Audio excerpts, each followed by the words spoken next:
नमस्कार बच्चों, आज हम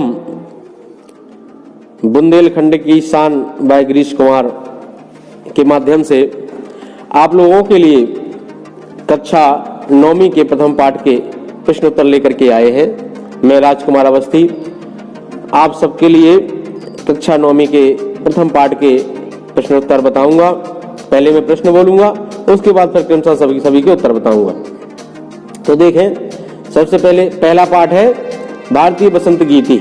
अभ्यास अधोलिखितानाम प्रश्नानाम उत्तराणि संस्कृत भाषाया लिखत, यानी जो नीचे प्रश्न दिए गए हैं उनके उत्तर संस्कृत भाषा में लिखें। तो पहला प्रश्न है, कवि वीणा पाणिम किम कथयति।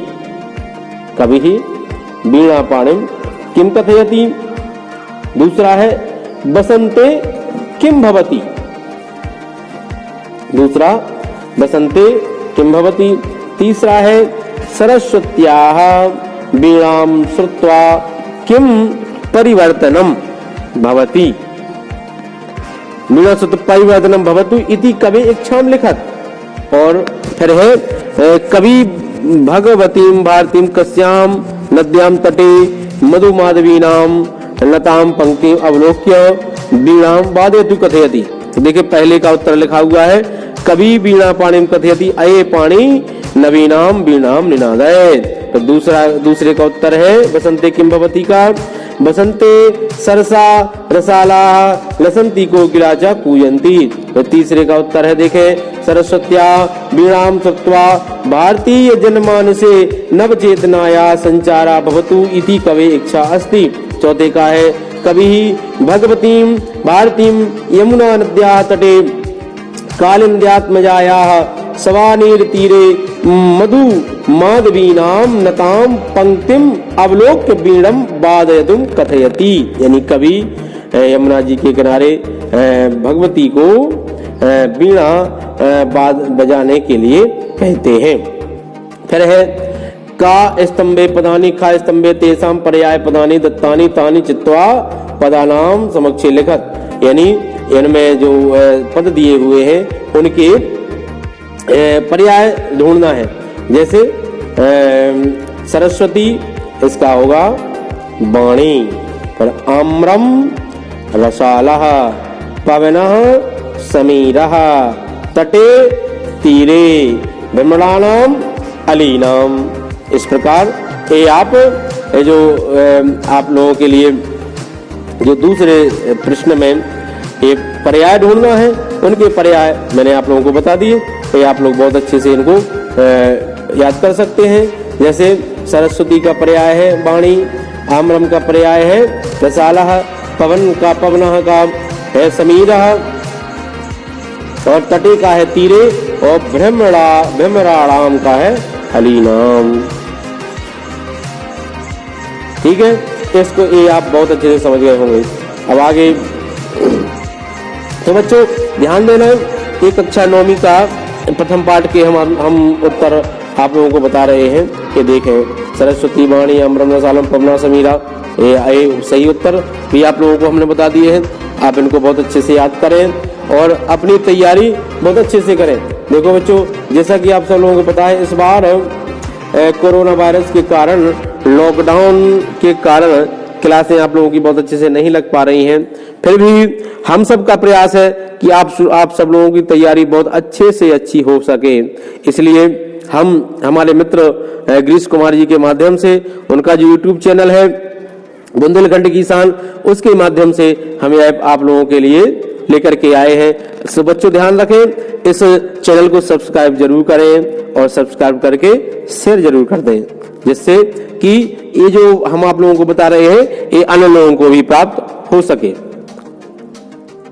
तो बहुत अच्छा, पहले हमने आप लोगों को प्रश्न बताए, उन प्रश्नों के उत्तर भी बता दिए। अब इसके बाद जो दूसरा प्रश्न था पर्याय का, वो भी हमने आप लोगों को बता दिया। देखें, इसको बहुत अच्छे से, ये हमेशा काम आने वाली चीज है। अभी जैसे ये जो अभी आप लोग इसको तैयार कर लेंगे, जैसे ये जो दूसरा है पर्यायवाची वाला है क्वेश्चन, ये तो बहुत ही अच्छा है। ये तो आपको हमेशा काम आने वाला है, आगे भी काम आएगा। जैसे आप 9वीं के बाद 10वीं में जाएंगे, 11वीं में जाएंगे, 12वीं में जाएंगे, 10वीं के बाद हो सकता है आप लोग संस्कृत ना लें, वो बात अलग है, लेकिन 9वीं और 10वीं 11वीं 12वीं हमेशा यह बहुत काम आने वाले हैं।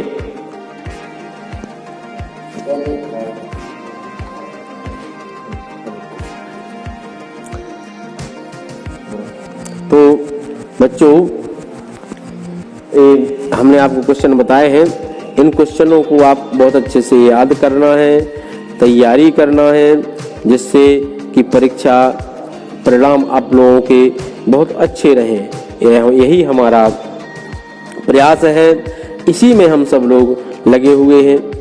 यद्यपि शासन के द्वारा व्यवस्था की गई है कि 9वीं की कक्षाएं सप्ताह में 2 दिन लगे, बुधवार और गुरुवार के दिन व्यवस्था की गई है शासन के द्वारा, जिससे कि यह कक्षाएं लग सके, और कक्षाएं लग भी रही हैं।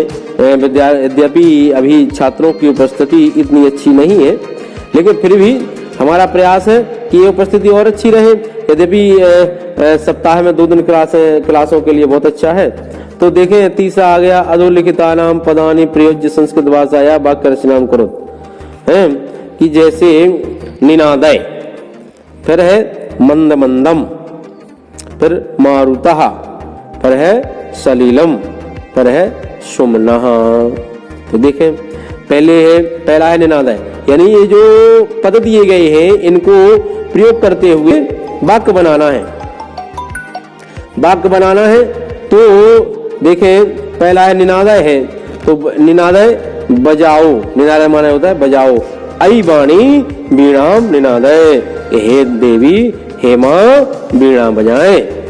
ऐसा कवि जो है सरस्वती माता से कह रहे हैं कि आई वाणी हे माता, हे सरस्वती मैया वीणाम निनादय, यानी वीणा बजाएं।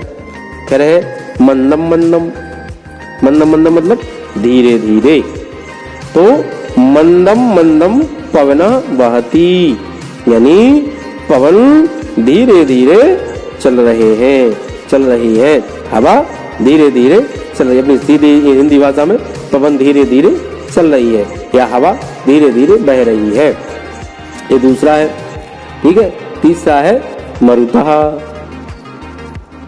तो ये जो 2 है, इनको ये तो आप बहुत अच्छे से समझ गए होंगे कि जैसे आई वाणी वीणाम निनादय, हे देवी वीणा बजाओ। ये कौन कह रहा है? कवि कह रहे हैं। दूसरा मंदम मंदम, कि मंदम मंदम मतलब धीरे धीरे, कि मंदम मंदम पवनः बहति। तीसरा है मारुतः, वायु, मारुतः का मतलब होता है वायु, और पवन का मतलब भी वायु ही होता है। तो मारुतः बहति, यानी पवन चल रही है, हवा चल रही है, वायु चल रही है, ठीक है। फिर है सलीलम, सलीलम का मतलब होता है जल। तो जल सलीलम शीतलम भवति, यानी जल शीतल होता है, जल जो है शीतल होता है, ठीक है। समझ गए होंगे आप लोगों को बहुत अच्छे से। सलीलम शीतलम भवति। फिर है सुमनः, सुमन का मतलब होता है फूल, सुमन का मतलब होता है फूल।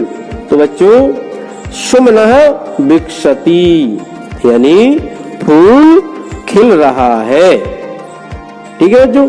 ये जो इन्होंने मतलब 5 शब्द दिए हैं, 5 पद दिए हैं, इन सब को इन सब के वाक्य बनाने थे। ये आप लोगों ने वाक्य देख लिए। पहले का निनादय का आए वाणी वीणाम निनादय, दूसरा मंदम मंदम मतलब धीरे धीरे, मंदम मंदम पवना बहति। तीसरा मारुतः यानी वायु, मारुतः बहति। चौथा है सलिलम जलम, सलिलम शीतलम भवति, ठीक है। सलिलम मतलब जलम, तो है सलिलम शीतलम भवति। ये आप लोग समझ गए। फिर है प्रथम श्लोकस्य आशय हिंदी भाषाया आंग्ल भाषाया वा लिखत। आशय यह है कि ऋतुराज बसंत के आगमन पर आमों पर बौर आ जाता है, कोयलें कूकने लगती है, वातावरण में सरस्वती से प्रार्थना की गई है कि वह नई वीणा बजाएं एवं सुंदर नीति युक्त कोमल गीत गाएं ताकि नवीन प्रेरणा का संचार हो।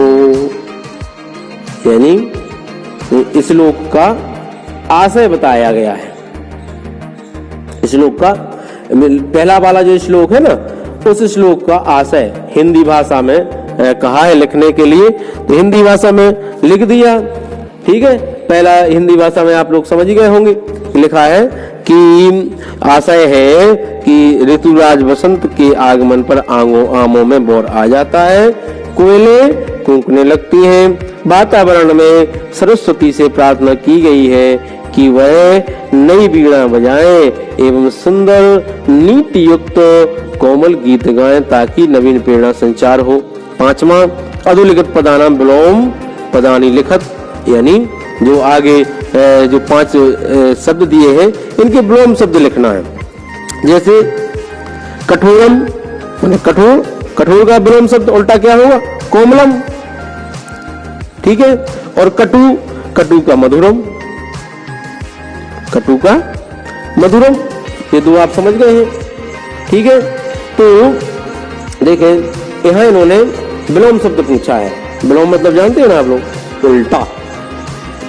विलोम मतलब उल्टा, उल्टे शब्द पूछे हैं। तो देखो आपकी समझ में आ गया होगा कि कठोरम, कठोरम का कोमलम।